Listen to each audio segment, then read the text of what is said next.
నమస్తే. శ్రీ గురుభ్యో నమ. శ్రీమాత్రే నమ.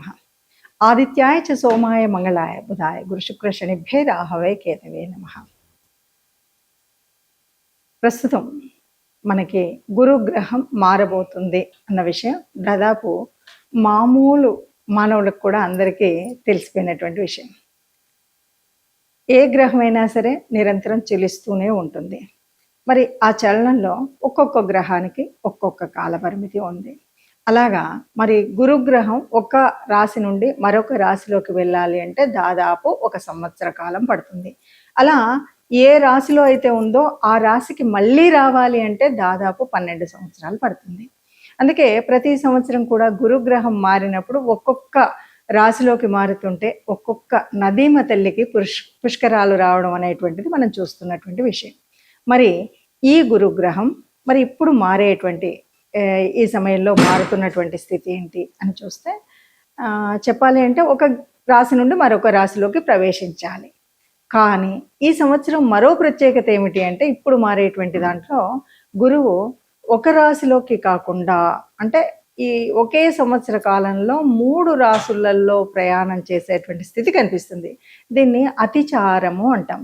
ఈ అతిచార ప్రభావం వల్ల కొంత ఎలా ఉంటుంది అన్నది తెలుసుకునే ముందు ప్రస్తుతం అయితే మనం ఈ గురువు యొక్క మార్పు ఏదైతే ఉందో ఆ మార్పు మిథునం నుండి కర్కాటకం వరకు వెళ్తుంది కదా. మరి కర్కాటక రాశిలో దాదాపుగా చెప్పాలి అంటే 5 నెలలు ఉంటుంది. అంటే జూన్ 1 నుండి అక్టోబర్ నెల చివరి వరకు కూడా ఇది మరి కర్కాటక రాశిలో ఉంటుంది. ఈ తర్వాత మళ్ళీ సింహంలోకి మళ్ళీ వెనక్కి ఇలా ఉంటుంది. సరే, ముందు కేవలం ఈ 5 నెలల కాలంలో గురుగ్రహము కర్కాటకంలో ఉన్నప్పుడు ద్వాదశ రాశులకు ఎలా ఉంటుందో అని చూసే ముందు అసలు మరి గురుగ్రహం యొక్క స్థితి ఏంటి, అసలు గురుగ్రహ లక్షణాలు ఏంటి, గురుగ్రహం చేసే మంచి ఏంటి అని కనుక మనం చెప్పుకున్నట్టయితే గురుగ్రహం అంటే అత్యంత పుణ్యగ్రహం ఏదైనా ఉంది అంటే గురుగ్రహమే. గురుగ్రహం అనుగ్రహిస్తే గనక ఎలాంటి పరిస్థితి ఉంటుంది అంటే చక్కటి విద్యావంతుడవుతాడు, వివేకవంతుడవుతాడు, జ్ఞానం కలిగినటువంటి వాడవుతాడు, ధనపరంగా చాలా గొప్పనైనటువంటి స్థితిలో ఉంటాడు, అది కూడా ధార్మికంగా. ఆ తర్వాత సమాజంలో ఒక ఉన్నతమైనటువంటి గౌరవనీయమైనటువంటి స్థానంలోకి వెళ్ళడం ఇవన్నీ జరుగుతాయి. అంతేకాదు ఇప్పుడు మరి ఆ గురువు మార్పు వల్ల కూడా ఎలా ఉంటుంది అంటే దాదాపుగా మొదట చెప్పుకున్నటువంటి ఈ 5 నెలల్లో కూడా ఎటు చూసినా ఒక వేద పరిజ్ఞానం తెలుసుకోవాలనేటువంటి జిజ్ఞాస కలిగినటువంటి వాళ్ళు ఎక్కువ మంది కనబడతారు. అంతేనా అంటే ధార్మికంగా ఉండేటువంటి స్థితి ఎక్కువగా కనిపిస్తుంది. పూజలు ఒక పుణ్యకార్యాలు చేసేటువంటి పరిస్థితి ఉంటుంది. ఇవన్నీ కూడా గురు గ్రహం యొక్క ప్రభావం వల్ల జరిగేటువంటివి. మరి అలాంటి ఎందుకు ఇప్పుడు మరి ఇన్ని రోజులు కూడా ప్రతి సంవత్సరం ఒక్కొక్క రాశిలో ఉంటుంది కదా అంటే ఇప్పుడు గురువు ఎక్కడుంటున్నారంటే ఉచ్చ స్థానంలో ఉంటున్నారు. కర్కాటక రాశి మరి గురుగ్రహానికి ఉచ్చరాశిలో ఉన్నప్పుడు ఎప్పుడైనా సరే అద్వితీయమైనటువంటి శుభ ఫలితాలు ఇస్తారు గురువు గారు. ఇది బాగుంది. మరి మనకు మానసికంగా మనకి ఎలా ఉంటుంది అంటే ప్రతి ఒక్కరికి కూడా దాదాపు గురువు అనేటువంటి వాడు అనుకూలమైన అంటే మిత్రస్థానంలో ఉన్నా శత్రుస్థానంలో ఉన్నా కూడా ఎవరికి చెడైతే చెయ్యడు. అంటే మరి చెడు అవుతుంది కదండి, మరి మిత్రస్థానంలో కూడా చెడు ఉంది అని అనేవాళ్ళు కూడా ఉంటారు. అంటే ఇక్కడ ఏంటంటే శత్రుస్థానంలో ఉన్నప్పటికి కూడా గురువు వల్ల చెడుపు ఉండదు. మరి ఎలాగా అంటే మిగతా గ్రహాల యొక్క అన్నింటి యొక్క ప్రభావం పడుతుంది కాబట్టి ఆ ఫలితం ఉండొచ్చు. కానీ గురువు ఎక్కడున్నా అంటే ఒక ఉచ్చస్థానంలో ఉన్నాడు, ఓ స్వక్షేత్రంలో ఉన్నాడు, ఓ మిత్రక్షేత్రంలో ఉన్నాడు, చాలా మంచి చేస్తాడు.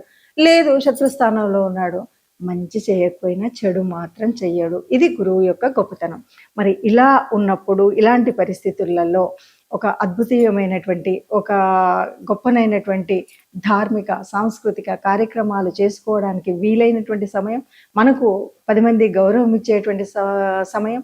ఇంతేకాదు కొన్ని వృత్తుల వారికి చాలా అభివృద్ధి చెందేటువంటి, ముఖ్యంగా ఎవరైతే ఉపాధ్యాయ వృత్తి, ఎందుకంటే అది గురు వృత్తి, గురుతత్వం, అలాంటి వృత్తిలో ఉన్నటువంటి వాళ్ళకి చాలా మంచి జరుగుతుంది.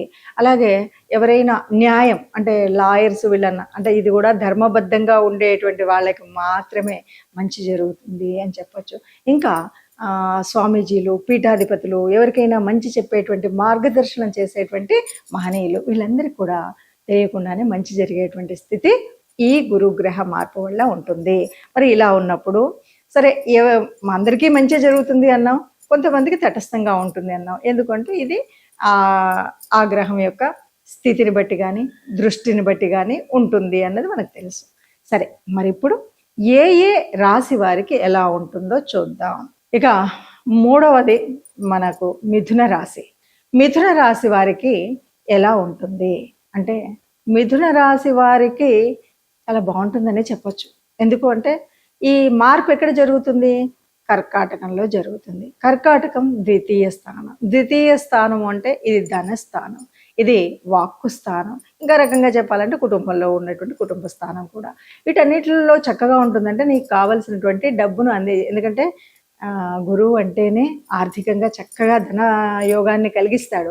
ధనాన్ని, బంగారాన్ని, రకాలైనటువంటి ఇంత కాకుండా ఇంకా మంచి గుణాలని, కుటుంబంలో అందరికీ సఖ్యతని, సమన్వయాన్ని, ఇన్నింటినీ అందించగలిగినటువంటి గురువు 2వ స్థానంలో ఉన్నారు. కాబట్టి మిథున రాశి వారికి అన్ని విషయాల్లో బ్రహ్మాండంగా ఉంటుంది అని చెప్పొచ్చు. ఎందుకంటే ఏ విషయంలో అయినా మనకు డబ్బు ఉంటే తప్ప కాదు. అలాగే ఏ విషయమో కాదు, ఎవరితో మనం మాట్లాడినా మంచిగా మాట్లాడాలంటే గురువు అక్కడ ఉన్నాడు కాబట్టి చక్కగా మనకు వచ్చే మాటలు కానీ మనం మాట్లాడే స్థితి కానీ అన్నీ కూడా అందరికీ ఆనందాన్ని ఇచ్చే విధంగా ఉంటాయి, అందరికీ ఇష్టం కలిగించేలాగా ఉంటాయి, అందరితో మనం సమన్వయంగా మాట్లాడగలిగేలాగా ఉంటాయి. కాబట్టి మిథున రాశిలో ఉన్నటువంటి వారు ఎవరైనా సరే కర్కాటకంలో జరిగే గురు మార్పు వల్ల హాయిగా ఆనందంగా ఈ 5 నెలలు ఉంటారని గట్టిగా చెప్పొచ్చు. మరి ఇది కదా ఫలితాలు. ఇలా ఉంటే ఎలా ఉంటుంది అంటే, మనకు గురువు శత్రువు, గురువు మిత్రుడు, లేకపోతే ఇలా అన్నప్పుడు అన్నీ బాగానే ఉన్నాయి, ఏంటి మరి నేను అనుకున్నది అనుకున్నట్టుగా జరుగుతుందా అని రకరకాలైనటువంటి అనుమానాలు కూడా ఉంటాయి. అంటే మరి ఇప్పుడు నాకు గురువు అయితే శత్రుస్థానంలో ఉంది, మిగతా గ్రహాలు చూస్తే ఇలా ఉన్నాయి, ఏం చేయాలి అంటే తప్పనిసరిగా ఏ గ్రహానికైనా మనకి ఆ గ్రహ ప్రభావం సత్ఫలితాన్ని ఇవ్వాలి అంటే తప్పకుండా మనం ఏదో ఒక రెమెడీ చేసుకోవాల్సినటువంటిది అయితే ఉంటుంది. మరి గురుగ్రహం అనుగ్రహించాలి, ఇప్పటికే మంచి స్థానంలో ఉంది, బాగా అనుగ్రహించాలి, లేదు కొంత శత్రుస్థానంలో ఉంది, అలాంటి చెడు జరగకుండా ఉండాలి అని కోరుకునే మనందరం కూడా చేయాల్సింది ఏంటంటే, ముఖ్యంగా గురుతుల్యులు ఎవరైనా ఉంటే వారిని పరామర్శించడం, వారి దగ్గరికి వెళ్ళడం, వారికి కావలసినటువంటి సహాయం చేయడం. గురువులు కానీ గురుతుల్యులు కానీ అంటే కొంతమంది పెద్దవాళ్ళు ఉంటారు, మనకి ఎప్పుడు కూడా గురుతుల్య స్థానంలో ఉంటారు. అలాంటి వాళ్ళు ఎవరున్నా సరే వాళ్ళకి కావాల్సిన సహాయ సహకారాలు అందించడం మొదటి రెమెడీ. అలానే అంతేనా అంటే పెద్దవాళ్ళలో ముఖ్యంగా తల్లిదండ్రులు, అంతేకాకుండా అత్తమామలు అవ్వచ్చు, ఇంకెవరైనా సరే పెద్దలు, వృద్ధులు ఎవరైతే ఉన్నారో వారిని గౌరవించడం. వారికి నువ్వు పెద్ద సహాయాలు చేయకపోవచ్చు, కానీ వాళ్ళని కష్టపెట్టకుండా ఉండేటువంటి స్థితి ఉండాలి. వీలైనంత సహాయం చేయడం, వాళ్ళకి వీలైనంత సహకారాలు అందించడం అనేటువంటిది మరొక రెమెడీ. ఈ 2 కాకుండా మరి ఇంకేమైనా చేయొచ్చా? ఇదేదో మీరు మామూలుగా చెప్తున్నట్టు అనిపిస్తుంది అంటే, మూడవది గురుతుల్యులైనటువంటి గురుమూర్తులు అంటే, ముఖ్యంగా మనం గురువు అనగానే ఎవరు అంటే విశ్వగురువు అని చెప్పేటువంటి కృష్ణ పరమాత్మకు సంబంధించినటువంటి దేవాలయాలున్నా, లేదు దక్షిణామూర్తికి సంబంధించినటువంటి స్తోత్రాలు చదువుకున్నా, లేదు మరి ఇంకా ఆ గురుతుల్యులకు సంబంధించినటువంటి ఇంకా కొన్ని దేవాలయాలు ఉంటాయి. మీ ఇష్టానుసారంగా మనము ఆ గురువులను అంటే వీర రాఘవేంద్ర స్వామి ఇలా ఉంటారు కదా, వీళ్లను అనుసరించి మనం ఆ స్వామి వాళ్ళ దేవాలయానికి వెళ్ళడం, అక్కడ పూజ చేయించడం, ఇవి ఒక ఎత్తు. ఇక నవగ్రహాల్లో గురుగ్రహానికి అభిషేకం చేయించడం మరొకటి.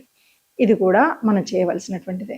గురుగ్రహానికి సంబంధించినటువంటి ధాన్యాన్ని దానం చేయడం, ఇది కూడా మనం చేయవలసినటువంటి స్థితి. ఇవన్నీ మనం చేస్తూనే వీటితో పాటు ఎక్కువగా మనం అందించవలసింది ఏంటంటే, మీకు తెలిసిన జ్ఞానాన్ని నలుగురికి అందించండి. జ్ఞానప్రదమైనటువంటి గ్రంథాలు ఉంటాయి కదా, అంటే ధార్మిక గ్రంథాలు, వీటిని వీలైతే మీకు చేతనైతే వాటిని పంచిపెట్టడానికి సహాయ సహకారాలు అందించండి. అంటే 4 పుస్తకాలు కొని నలుగురికి ఇవ్వండి, మీకు తెలిసిన జ్ఞానాన్ని పంచండి. వీటితో పాటు చివరిగా మీకు ఇందులో ఏది వీలైతే అది చేసుకోవచ్చు, ఇలా చేయండి. వీటితో పాటు చివరిగా గోశాలకు వెళ్ళడం లాంటివి కూడా మనము గురుగ్రహం యొక్క మనం ప్రీతి పాత్రులు అవ్వడానికి మరొకటి గోశాలకు వెళ్ళడం, గోగ్రాసం అందించడం చేయొచ్చు. ఇలా చేసినట్టయితే మనకున్నటువంటి ఆ మాత్రం, ఈ మాత్రం ఉన్నటువంటి చెడు కూడా ఉండకుండా అంతా మంచి జరిగే స్థితి ఉంటుంది. ముందుగా ఈ 5 నెలలకు గాను మీకు వీలైనంత గురుగ్రహానికి అనుగ్రహం పొందడం కోసం గురువులకు సేవ చేస్తారా? గురు దేవాలయాలకు వెళతారా? గురు తరమైనటువంటి అంటే గురుతుల్యులైనటువంటి పెద్దల్ని గౌరవిస్తారా? మీ ఇష్టం. అందరం మాత్రం హాయిగా ఉండాలి, ఆనందంగా ఉండాలి, సుఖంగా ఉండాలి, ఏ కష్టం రాకుండా ఉండాలన్నదే అసలైనటువంటి ఉద్దేశం. అందరం సుఖంగా ఉందాం, అందులో అందరం మనం ఉందాం. నమస్తే.